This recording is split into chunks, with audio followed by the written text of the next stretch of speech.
হয়, আমি যোৱাকালি দেখিবলৈ পাইছোঁ যে গুৱাহাটী মহানগৰীত বিশেষ এটা ৰাজনৈতিক দলৰ যি প্ৰতিবাদ আছিল, এই প্ৰতিবাদত কৰ্তব্যৰত সাংবাদিকৰ ওপৰত লক্ষ্য কৰি গুৱাহাটী মহানগৰীৰ যি আৰক্ষী প্ৰশাসনে কন্দুৱা গেছ নিক্ষেপ কৰিছিল, যাৰ ফলত আমাৰ বহুগৰাকী সাংবাদিক আহত হৈছে।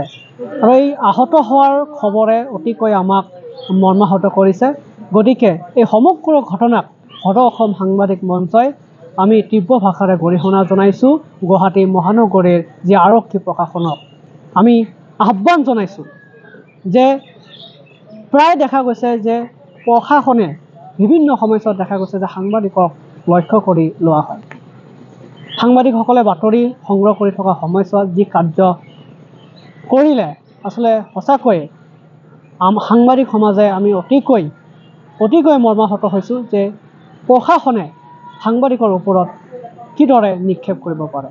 গতিকে ৰাজ্যৰ মুখ্যমন্ত্ৰী হিমন্ত বিশ্ব শৰ্মা ডাঙৰীয়াক আমি আহ্বান জনাইছোঁ, অসম আৰক্ষীক এই ক্ষেত্ৰত আপোনাৰ হস্তক্ষেপ বিচাৰিছোঁ। কাৰ ভুল সিদ্ধান্তৰ বাবে, কোন বিষয়াগৰাকীৰ ভুল সিদ্ধান্তৰ বাবে এই কাৰ্য ঘটোৱা হৈছিল, সেই সমগ্ৰ বিষয়টোক তদন্ত কৰিব লাগে।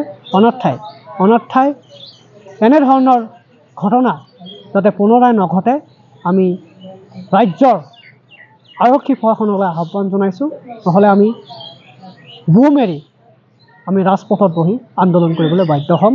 ইয়াৰ লগতে আমি সদৌ অসম সাংবাদিক মঞ্চ আমাৰ কালিৰ যি ঘটনা, এই ঘটনাৰ প্ৰতি সংগতি ৰাখি আমি ঠাইত আমাৰ প্ৰতিখন জিলাই আমাৰ কেন্দ্ৰীয় সমিতিৰ প্ৰতিগৰাকী বিষয়ববীয়াই ক'লা বেজ পৰিধান কৰি মৌন প্ৰতিবাদ কৰাৰ লগতে ক'লা বেজ পৰিধান কৰি আজি তেওঁলোকে কৰ্তব্য পালন কৰিছে।